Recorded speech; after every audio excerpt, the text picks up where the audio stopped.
We've made a wrong turn, and nothing says Frankation like a little spelunking trip. But this time, I can't seem to find Courtnee or our friend Ashley, and I keep hearing things in the dark. This is the Wrong Turn Podcast. Hey guys, today on our episode, we got a little bit of our first special guest, my friend Ashley, who I used to host another podcast with, and we also have our co-host Courtnee here today, and we're going to be talking about The Descent from 2005. But before we get into that, let's see what everybody's been watching. Ashley, let's start with you. Hello. It's been a long time. Been a long time. It's been a little baby minute. So happy to have you here, Ashley. Really, this is so exciting. Yeah, It's thank kinda you fun. for having me. I have been a very bad noodle, and I have not had a lot of time to watch like a proper movie. I have been a little baby gremlin that has been watching WWE mostly. Okay. Well, you did just tell us you were training to be a fighter, so that I get it. So I've been a lot about that. But the last horror movie that I've seen a couple horror movies in theaters, actually with our old coworker. What, from Dre? Not Dre, Randy. Randy and I are still buddies. Randy is he still at the beach? He's still at the beach. Interesting. How's Randy doing? So he's doing really good. What did we watch? We watched The Monkey a while back, a few months ago, and then most recently we saw another movie. We saw Sinners. Oh yeah, we haven't done Sinners yet. We've been I kind of just like. But it looks fantastic. I thought The Monkey was great though. I thought it was hilarious. Monkey was good. Low key, I was going into it knowing that it was going to be like a schlocky, like silly, good time. So I was prepped and prime for camp. So I had a great time. I talked to someone else about it, my other friend, and they hated it because they were like, it was so stupid. Like, why was it like that? And I was like, because it was supposed to be stupid. Like, not all horror has to be like highbrow scares and art. Like, sometimes it's good to be silly. Absolutely. It's not all A24, which we do love, but come on, you gotta laugh sometimes. But it's what from the trailer didn't give you like schlocky fun? Like the trailer immediately is just going to be like, this is going to be like a splatter fest. It was kind of silly. I also came across people that were just like, oh, we didn't like it because it was just they were trying to be too funny and stuff like. Yeah, it should be fun. Why not? Why is it got to be all gloom and doom? Especially Life like is so serious. Yeah, it was fun. It was a good one. Like I said, I think I mentioned it was like an interesting approach to Stephen King adaptation. I thought it was well done. Like I was thinking about it yesterday. Like, would I rewatch it? Like, yeah, maybe put it on like once or twice, but I'm not gonna go back to it all the time. Mm-hmm. You know, it's not Shawshank. It's not Shawshank. True. I don't think I've ever seen that movie more than once. Shawshank?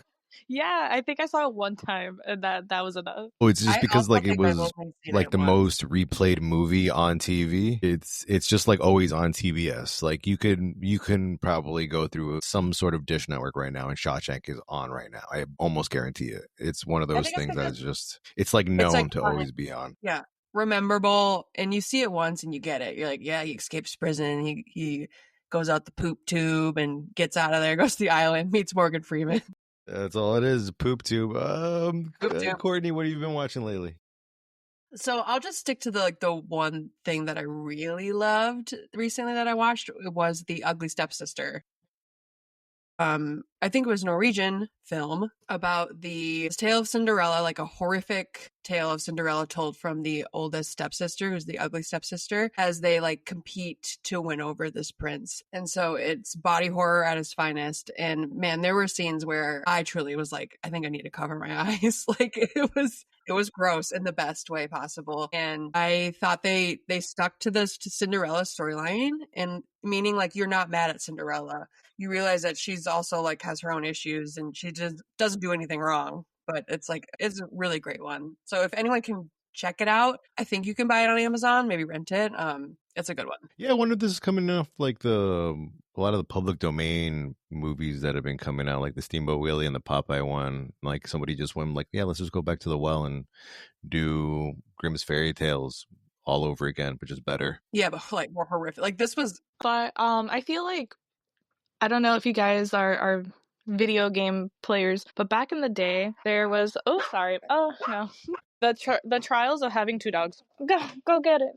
Look at that sound. I wanted to say that I don't know if you guys know about American McGee's Alice, which was a horror video game. It was originally the original one. It was a PC game from the early 2000s, and then it got a sequel, which was American McGee's Alice 2 Madness Returns. And it was very much a product of its time, but it was like taking those old fairy tales and making it as like gothic and brutal as was allowed back then. And I feel like a lot of these new like public domain movies are kind of taking that inspiration of being like, okay, let's take these stories we know and love. You know them, we know them. Let's make them twisted and fucked up and have Alice in Wonderland going through the world, picking up fucking bloody rotted teeth as currency and going on her merry, not so merry way. And I love that. I love a spooky little twant.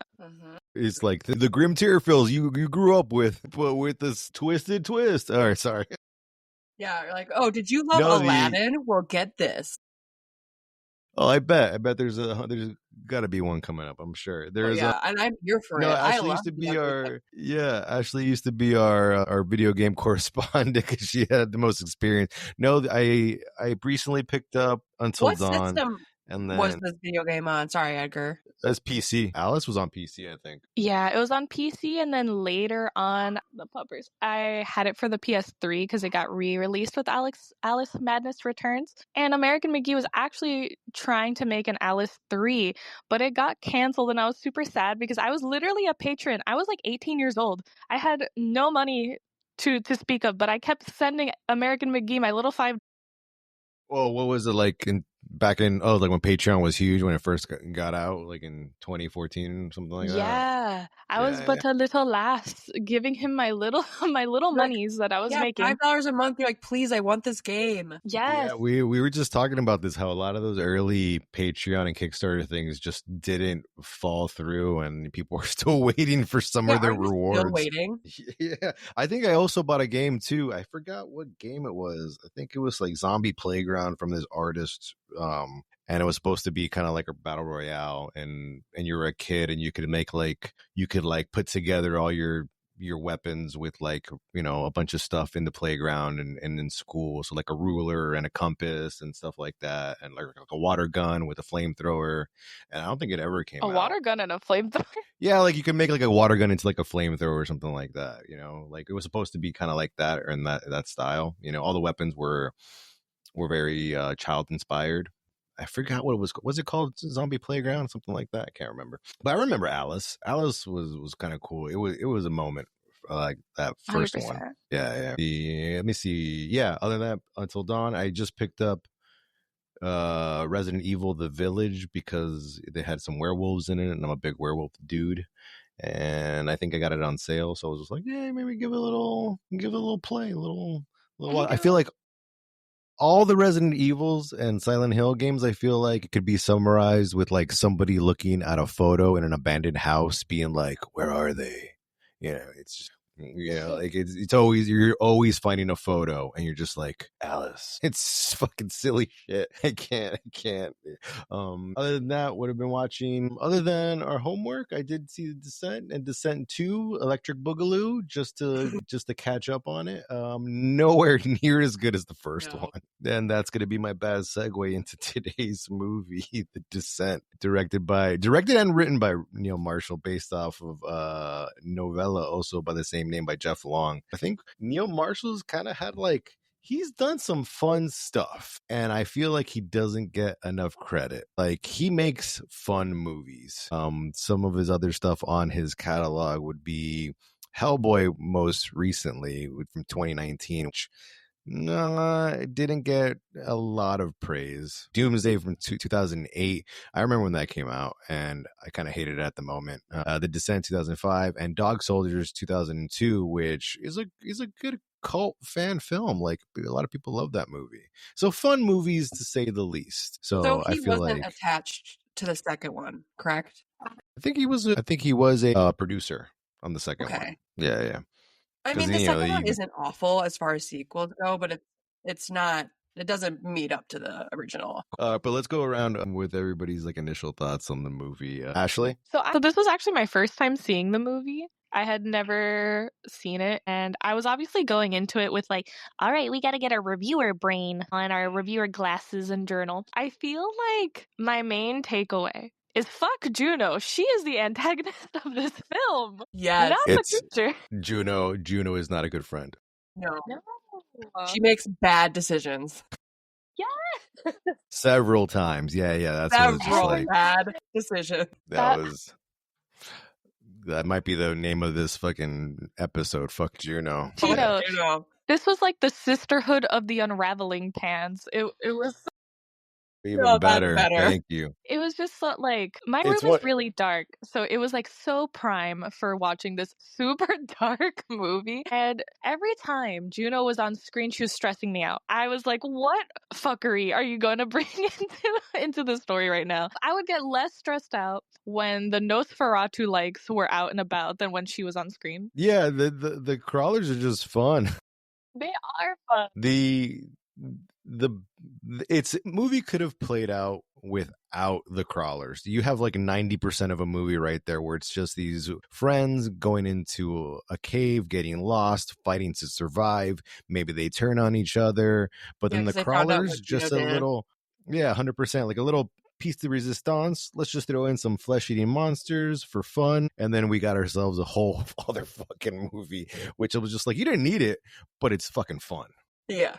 Like you could have just taken him out. That's what a lot of reviewers said when this movie came out. But I'm like, fuck that. Like you could have had that movie, but you didn't need it. We have something that stands out completely on its own because you have these sprinkled in crawlers in at the end. Juno gave me, like you want that, like, you know, a little anxiety inducing decision making in your movie just to be like, just fucking turn back, stop doing what you're doing. 100%. Yeah. Courtney, what were your thoughts? And I also feel like, going off what Ashley said about like just being anxiety ridden every time she's on screen, she also has this like attitude of like, I'm just hot shit and I know what I'm doing. And it's like, you don't. Like, once again, I'm like, you make bad decisions constantly, so you just need to stop. For me, actually, I've seen this movie several times. It's one of my favorites. It's a go-to like comfort horror for me. Because funny enough, I hate caves. Like, you're never gonna find me in a cave. Maybe one that's like, why would you be in a cave? Exactly. I don't know. Maybe if one was like nice and open, I might step like in a little bit and be like, oh, that's pretty. But this is like furthering my reason to be like just certain scenes, we'll get to it, that are just involving the cave. Like you don't even meet the monsters yet. I'm like, well, like I hate this. Like, but for the people who haven't watched this movie, because this movie is, what is it, 20 years old now? Holy fuck! Yeah. All right. So let's run down the synopsis. Six thrill-seeking friends. That's your problem right there. These friends love a good thrill, a little adrenaline rush junkies. Go on a spelunking trip down to some undiscovered caves where they get lost due to a collapse and come across a group, a breed, a little gang. You kind of seem like mutants. Yeah, 100%. They seem very alien-like that try to turn these ladies into dinner. That's pretty much summed up the movie. Very, very simple. Yeah, this movie is fucking awesome. I think I had been so long since I had watched it. It was almost like a first watch for me all over again. And way better this time around. It's like you were saying, like the dark setting, the lighting was just so well done because you only need because they're trying to be very realistic, right? You have that one flashlight, that one glow stick or flare, and it just lights up the entire thing, giving it a whole different set of mood. Not something they could say they did in the second one. The second one is so well lit we're just like, where the fuck is all this light coming from? Why can't I see everything? Like, this is a completely different vibe. So the colored lights are so wicked too. Like there are some scenes that are like bathed in like a yucky greeny yellow, or like the intense like red in that like first like really dark scene that they're like trying to, I don't know any technical terms, so I'm just gonna make them up as I go. So the little doohickey that they shove up the ceiling so that they can make a bridge across, like that scene. Yeah. That she's like lifting her, like she has all of her ab muscles trying to hold herself up as she's like trying to build a bridge to the other side so that they can go through, and it's all lit in red, and it's like their first like real group sense of danger as they're trying to like traverse this cave, and that red shot, just so beautiful. The red and the green shots in particular to me like really stood out, since it was like so pitch black and then just like the soft little red or green glue. Yeah, I feel like now if somebody would have done that movie, they would have picked like different colors for each, friend or something like that, with different colored glow sticks or stuff like that. But you didn't really need it. Like, that's what I was saying. It just works so well because he just adds this whole sense of, and it's realistic. Like, you would only have one light source, in maybe two if you're in there with a friend, and that's what's part of, to their credit, very relatable and very, very realistic, aside from the fucking monsters that you didn't fucking need. But yeah, fucking loved it. But they're so cute. So looking it up, a lot of people had their theories of what they were. So according to Neil Marshall, they were cave people that had gotten stuck in the cave and had evolved over hundreds, if not thousands of years. Some people thought that they were monsters. Some people thought they were animals. Some people thought that they were like the miners that got stuck, 100 years ago. But no, apparently these crawlers have been there forever. I guess because they are human-like, you might think that. But also, just quickly going off of like you're talking about the lighting, I will also mention that I enjoy the sound design on this as well. Like when they're crawling through the caves and stuff, you can tell that the sound that I just really enjoy it. It's eerie.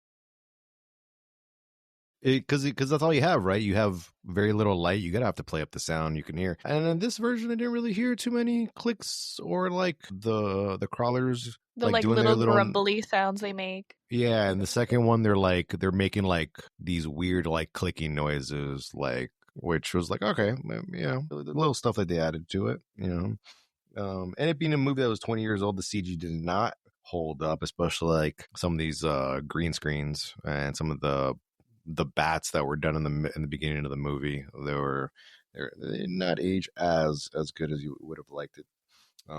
Yeah, I think this movie just like plays up on like a lot of real fears. That's probably why it is very relatable. You got your claustrophobia, you got your lost in the wilderness, you got your friend, what was it, Megan, who broke her leg down there, fucking protruding out of her side. The fear of the dark, like finding out your best friend has slept with your husband. Your dead husband. Real fears. Then there's the whole, accidentally killing your friend because you were accidentally fighting for your life. That might have been very relatable. Just saying. Honestly, since I like had never seen this movie, and I was like, put your thinking cap on, like when they first introduced all the characters. One, I want to say I love that it's not a long movie. It's like an hour and 30-40 minutes. Bring back shorter movies. I feel like the pacing was so good and snappy for me personally. Bring back shorter movies. No real lulls in this movie. No, not at all. It felt like, like the second the movie started, like, okay, we're introducing the fact that they're adventurous girls.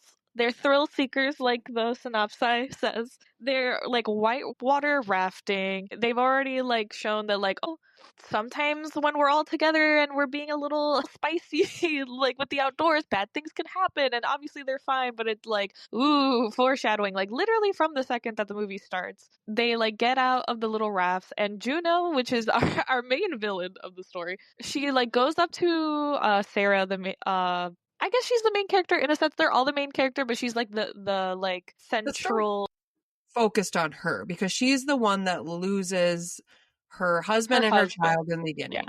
Yes. And I love that they had established that there was like a little something hinky going on between Juno and her husband from the moment that they got off the raft. They like go up to each other for like a second. They like hold a look for like a little too long for people who are like just friends or just know each other casually because you're like my best friends. You're my wife's best friend or one of her super close friends. And I was like, she's fucking him. Like from that moment. 100%. Like Well, he goes like, up to her and he's like, "Oh, are you okay?" And I'm like, "Bro, your wife. Like over there." yeah, like he starts to take off her helmet and her gear, and I'm just like, it's not your wife, buddy. That's Yeah. yeah, it's a little too, which is it's just sprinkled in, and it's all you need to just kind of lay in that little To bit of infer. suspicion. Yeah, 100%. And then the next scene where they're in the car and your guard's down, and she's trying to touch Sarah's trying to touch her husband. He's kind of like a little cold, you know. And then this accident, very a la Final Destination. I was like, that's a gruesome. Like you could have just done a car crash, you know, and then just said they had died. You didn't need To spear them, like fucking impaled. Oh The child? One of I them mean, you was don't shield. see it, but Jesus Christ. And I kind of missed this. I had missed this. So Sarah wakes up in the hospital. She has her first hallucination, you know, of the dark hallway, and then she comes to realization her family is dead. And then I didn't really see Juno. Juno's like in the background, and she just like dips out. And that's when they were like, "Oh yeah, Juno had left Scotland that year. Like, she didn't say bye to anybody." So I'm just like, "There you go." Like, she completely did you guys miss it? Did you guys see that part? Was I the only Where one? Juno just leaves because she's so Juno heartbroken just like, because he's dead. I didn't see her run away. That was me. Maybe it was just the edit I saw. I get the impression, only maybe because I've seen this like a lot, that maybe they were thinking about finally telling them that like they were going to be together or something. But you know, that's only just like speculation. Yeah, happens. She also like later on in the movie when Juno finally is just like, oh haha guys, I actually don't know, there's no map for this cave because nobody knows about this fucking cave. And one of the people is like, how could you do this to Sarah? And she's like, you don't know what she's been through. And she like turns to her and she's like, we all lost something during that car crash. And I was just like, you bitch. Oh my God, I know. Yeah, you're just straight up just saying it at that point. Like, yeah, you're not. I would have turned to her and been like, what the fuck do you mean? For real, I would have been like, and why do you feel that way?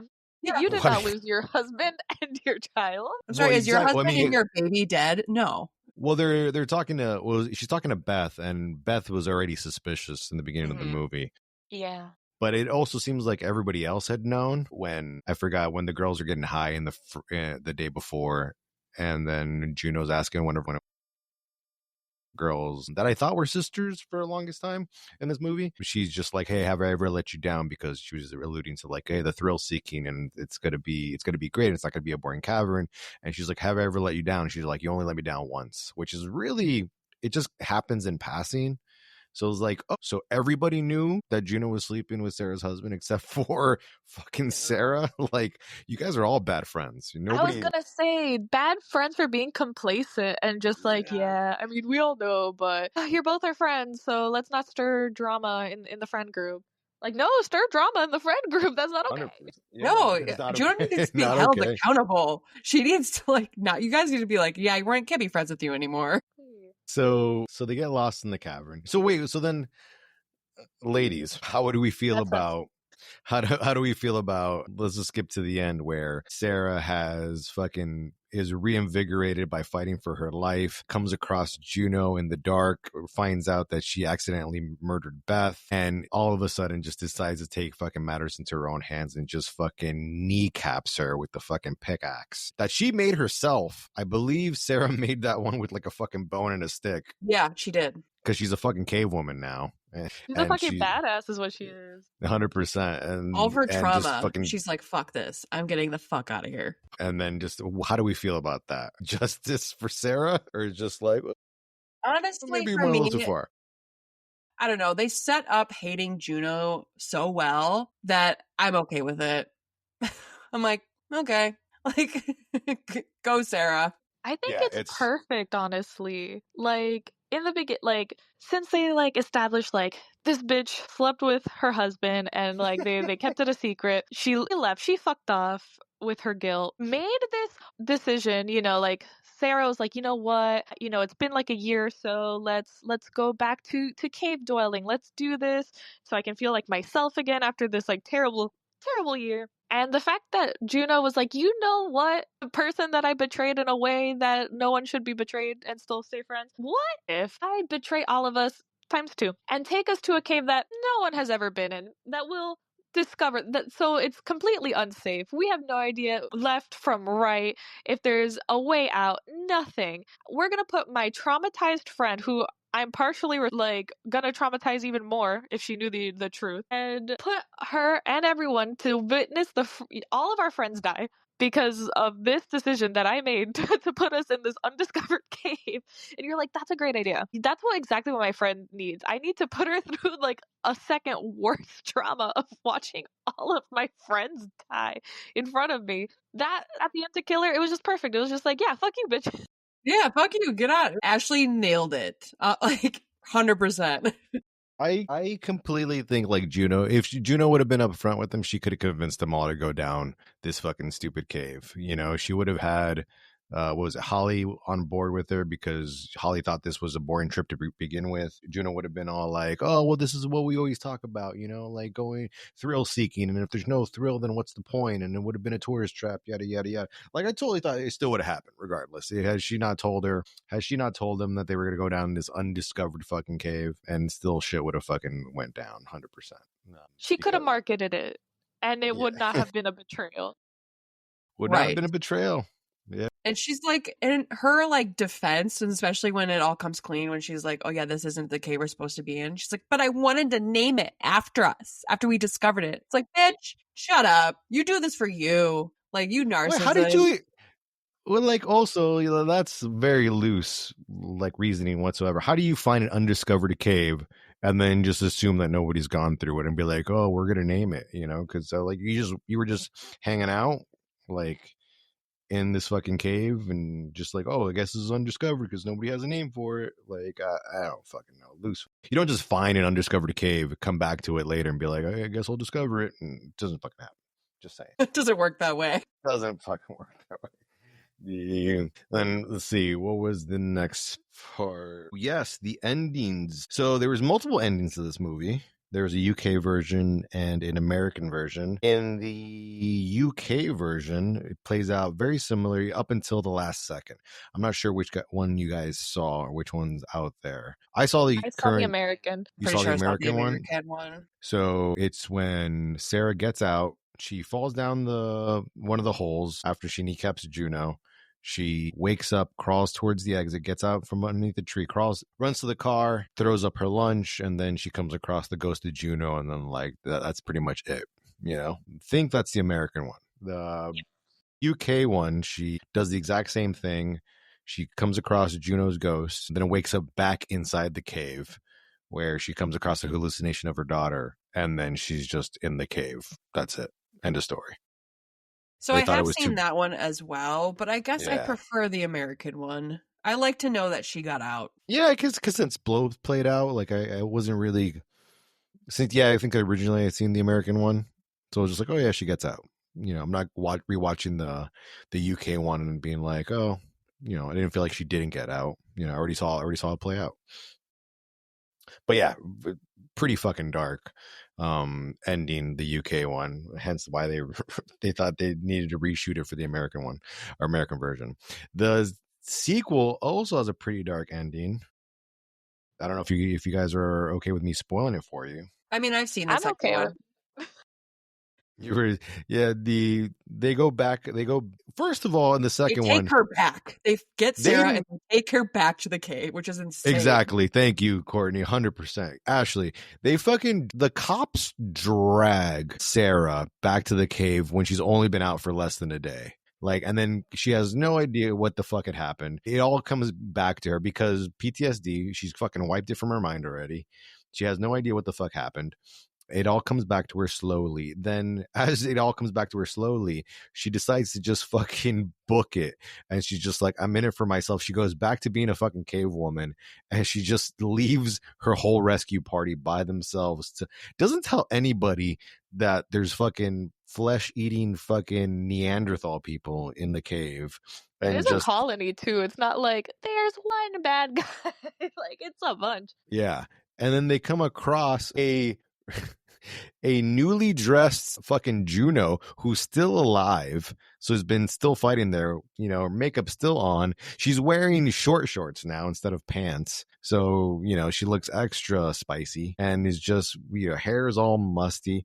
And then they almost get out right till the last second. And then everybody fucking dies. They find out that because they find a different entrance in the second one behind this like dude's house. Because he's just like, oh, I don't know. I thought it was just an old coal mine thing. And you find out that guy has been like feeding them. Yeah, that was fine. That seemed very like Wrong Turn-esque. Yeah, I mean, speaking of, like, it's in the Appalachian Mountains, so you know what? It's not far Yeah. from where the Wrong Turn people are probably at. And what was the other one? Have you seen part 3? I have not. There's a 3? I didn't know. I seriously didn't even know there was a part 3. I think there's a part 3. I'm pretty sure there's a part 3, and then it turns out like the same sort of deal. At the end of the movie, you find out like the Neanderthal people are like a government experiment or some bullshit like that. I can't remember. See, and now we've just gone too far from what amazing work this first one is. Yeah, 100%. Yeah. I feel like when we explain things too much, it loses its sauce. Yeah. And that's why I love this film. I love it so much. Like Ashley mentioned, it's short. There's no dull moment. It's cool. It's eerie. You get a really justified ending. It's a great watch. I also really like that it likes to draw like parallels upon itself. Like the beginning of the movie, her husband and daughter die in a car crash, and at the very end of the movie, in the American ending, or I guess in both, she almost gets hit by a truck, by like a semi truck hauling logs of trees, and that's when she throws up. And it's like, it was like almost like she like near missed like a near miss death of the same death that her family experienced. I also feel like her like getting like in the beginning, she like could not get over like the PTSD and the fear of like, oh my god, I'm doing something a little cuckoo bananas for myself after being like in this state of trauma and sadness, and she gets like super stuck in the beginning. She almost gets trapped in the cave. Like that is probably my most terrifying moment in the whole movie. She almost gets stuck. Yeah, she was stuck both like physically but also mentally. That like moment where she has to, the cave starts falling apart and she's like, shit, no, I cannot deal with my own bullshit right now, I'm gonna die. And then she pulls through, which I think it was like the foretelling of her arc for the movie, where she kept being like plagued with the hallucinations of her daughter, like giggling or literally seeing a little phantasm of her daughter, and her having to push through like the worst moments of her life, like being replayed all the time to herself because it was survival of the fittest. We don't have time. We don't have time for trauma right now. We're gonna die. And she ends up being able to, you know, like get the satisfying ending of killing this bitch and being able to get out. And I just really like the like full of how they presented her story arc. The I forgot what the claustrophobic scene, that crawling scene, is the most fucking nerve-wracking scene in the whole fucking movie. You know, I can't even imagine like crawling through something like that. It's not so much that you're crawling through like this tiny tunnel that you can barely squeeze your shoulders through. It's like you can't even get an arm through, so you have to just like wiggle. And it's also that you're like, I don't know, several hundred feet below the earth. So like, you know, you're not easily going to get found, or somebody can't easily get to you if you get fucking stuck. Like you're really in it by yourself. And then your friend Beth comes up to her and be like, yeah, the worst things already fucking happened to you. And then it doesn't, but like, yeah, which is kind of nice. Is an amazing friend. I love Beth so much. And her death is like, it is an accident. I will give it that. Like Juno was. You'll give Juno a benefit. I'll give Juno that, because Juno was mid-fight. Like she took out two of these creatures. You know, adrenaline is high, And then Beth kind of runs up behind her, and then Juno just naturally just, pickaxe through her neck. But what Juno does after that is like, just doesn't tell anyone. She's like, oh yeah, they got her. I'm like, bitch, you killed her. You could have admitted it. At that point, like, But we know Juno's not a good person, so I'm not expecting much from her. You can't really. Yeah, it's mid-fight. They're already lost, which they're not apparently because Beth is still alive, fucking down there, just fucking choking her out. Yeah. Poor Beth. Poor fucking Beth. I know, and it's just like, poor Beth. But that's when Beth kind of tells Sarah that, like, she's like, Juno did this. And then Beth has, like, this necklace that she rips from Juno, which has, like, this little saying on the back of it that apparently the husband used to say. It was, like, live each day or something cheesy like that. You gotta love each day. Every day. Yeah, live, love, laugh is what it said, I think.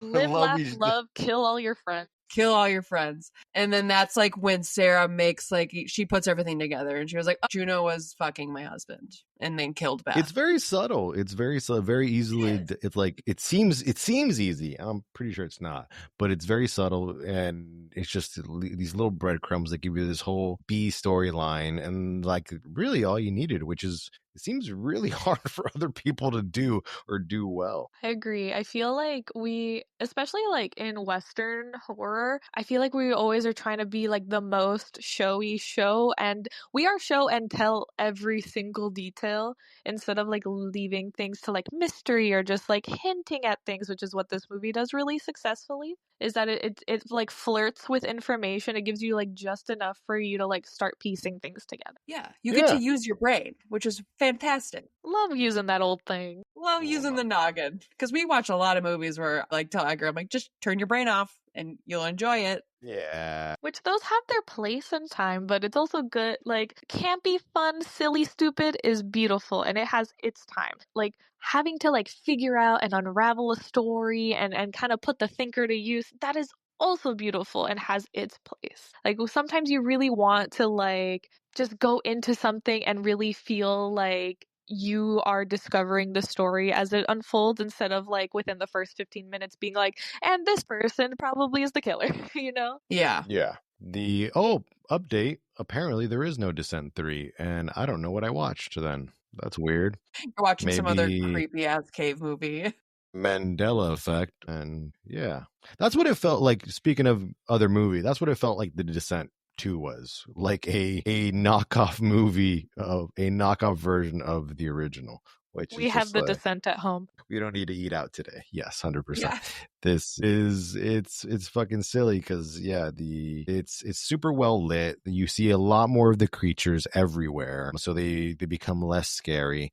You have a couple of like really fear-inducing scenes. In the second one, a girl gets trapped in a boulder choke is what it's called. So she's just like trapped in between all these boulders. She can't get out. So you're fucking boulder stuck. Choke sounds terrible. Boulder choke sounds awesome. Yeah. But it sounds like a fighting move, actually. What was that? It sounds like a fighting move. Like, I'm gonna do a fucking boulder choke. Like, goddamn, please. 100%. Yeah. Use your shoulder. Yeah, but like it's in the middle of a collapse. Yeah. They did that to give you the same anxiety that, like, in this one when Sarah almost gets trapped, like, in the collapse. Like, it's the same effect. Where you're like, oh, that sucks. Like, you're stuck there. Uh-huh. Yeah, and I am actually a little claustrophobic, so like it's just like it's giving me like anxiety in my spine right now thinking about it. Like in my spine, like my spine's just like thinking about the scene. Yeah. Now, Edgar, you just watched the second one. Now, correct me. It's been a while since I've seen that one, but isn't there like a whole ass scene where they find like the bathroom for these creatures? Yeah. And they're like in the water. They're like swimming in the shit water, and they like watch one of these creatures take a shit. Well, there's a few inconsistencies, but yeah, one of the police officers and Sarah go through another fear-inducing scene right before this, where not only can you just crawl through a small crawl space inside a cave, but you can also go underneath water and have just barely enough room to breathe. And there's also no light, so you can just like put your face up against a rock and breathe for a second. Like, that was fucking fear-inducing. And then they come across this other puddle where they fight off a couple of other fucking crawlers, and they're like they really pointed out to be like, hey, I wonder what all this shit inside this fucking water is. and then a crawler comes over and just fucking turns his ass up and just shits inside the fucking water. That was a movie where I was like, was that necessary? They gave you a little bit too much of the sauce. They really had to explain it. Actually, in the complete opposite direction of shit water is probably like one of my favorite visual scenes from this movie is when Sarah is in the blood puddle, the blood lake, and she like erupts like Carrie, and she's just covered in blood, and she fights the like lady, the lady crawler and stuff, but she just looks like so epic, like being covered in like the blood muck, and I actually really liked that visual of her just like covered in blood doing everything like a crazed woman, and her eyes are like so blue, and her egg whites of her eyes are like so white, and then the super blue, it just looks very cool, of the red and the blue eyes, and it looks awesome. Yeah, that's what I would say would be like her final form. Definitely her final arc ends right there, where she literally rises from the fucking ashes of all these fucking bloody remains and is newly born in fucking this baptism of blood. And the egg whites of her eyes, like they must have been to like, yes, you could see everything, like open your eyes as much as possible. Just give that fucking crazy look because you stand out so much. 100%. Yeah. What were you gonna say, Courtney? No, I was just gonna say, like, I agree, and it's so cool that she was just hiding in that blood water, like the bloody muck water. She was like, all right, I just gotta sink in here and I gotta wait, and I'm gonna pounce. I mean, I wonder, because she takes right to it, so I wonder if it's just also that thing where like Sarah has already lost everything, so she can easily resort to just all that fucking rage of losing her fucking family. She gets to expel it in this fucking fight for her life. So she just goes immediately into it. She isn't like the other characters, like the other two, I want to say the sister, the nurse, and the other girl who I thought were sisters, who are just like very scared for a good part of the movie and just kind of wait to get eaten. But no, she kind of just goes right into the role, this fight for her life, and just like, I'm gonna fucking take out everybody that's in my way, especially your friend Juno. Referring to the other girls, why were they such little hamsters? Like, why did at every second that they were like, I think that there's a way to escape through this little tiny little pea-sized hole. I'm going to now dart to the fastest that I can and fucking get away from everyone so that I can die. And I get it, like they had to die, but like it was just like the second they saw the tiniest whisper of wind, they're like, what if I fucking book this shit by myself in the dark with no fucking flashlight, no nothing, fucking just that, like a Hail Mary in a dream. Why? Yeah. Every time. And I think, so Holly deserved to get her fucking leg fucking smashed. The one you're talking about. Because it happened twice with two characters. The girl that like broke her shit, and then another character. I'm so sorry, I can't remember all of their names because there was 6 of them. I think we just can't remember the 2 blonde girls. The 2 blonde sisters, not sisters. I'll tell you right Holly's now, the one who, like, and Rebecca darts it. It's like, I think I see light, and this starts it. And what I kind of enjoy about her character is because she's supposed to be, or she's presented as like this badass, like, I'm this thrill seeker, I climb this tower, I do this every weekend, da da da. And then, like Ashley was saying, the second she's like, I see light, I'm out of here, she bolts it, and then she fucking falls down a tunnel and breaks her leg in the most gnarly way. And so, of course, she's like the first to really get it because she's the weakest. And she gets yoinked by the Nosferatu babies. Like, the second that he smelled his dinner, he had her. Like, she was in easy pickings, and he went for it. And it, like, established, like, in the movie, like, oh shit, there are stakes and they will die, which is always like fun whenever they're like, because for the most part everyone had been pretty safe, there had been a lot of near misses, and then they're like, no, we're gonna take it, goodbye bestie. Goodbye Holly. Yeah, and he's also, she was like the new addition, so she was easily like the first to go. True. She was Juno's friend, which, you know, she's Juno's friend. Juno's 3. Yeah, Juno brought her in as Juno's friend. Well, isn't Juno, what is it, the two-faced god? Like a really easy like metaphor for lying. And I'm just like, right, really? Okay. Then the 2 sisters also get really picked off easily. Like they're instant. One goes and the other goes. You're like, oh, okay. And then just moving on. I don't remember her name, but it was like the lady that she was like the last of the friend group to die before like Juno and Sarah at the end, like the last lady who was like very responsible. The one that just gets her like guts eaten out. Yes. Yeah, her. That lady. Yeah. So wait, I there was liked her. the She was so responsible. She was the very nurse or responsible. She was the looking out other for one? everyone. Not the nurse. The She was the older one one. that the older one. Yeah, she was Rebecca. always like, "Where's the map? We need to stick together. I'm gonna plant these doohickeys so that we could do." Like she was always like, she was the woman with a plan.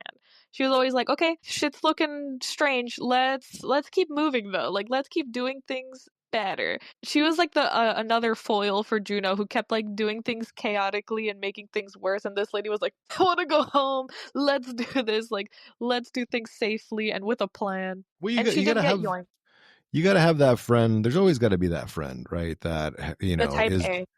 Yeah, that's just like, what's the plan for today? How are we getting home? How's everybody else getting home? Who's driving? Who's not driving? There's always got to be one. The PTA mom energy. Yeah, I think this group was pretty well rounded as far as like all the different attributes and all the different personalities. Like, the two sisters do seem a little redundant because it's hard to tell them apart and you can't even remember their names. But like, they easily could have been the same person. But other than that, then we wouldn't have enough people to fill out our fucking awesome skull poster. That was Yes. A very amazing poster. One of my favorites. I love that because I love the painting that poster is based off of by Dali.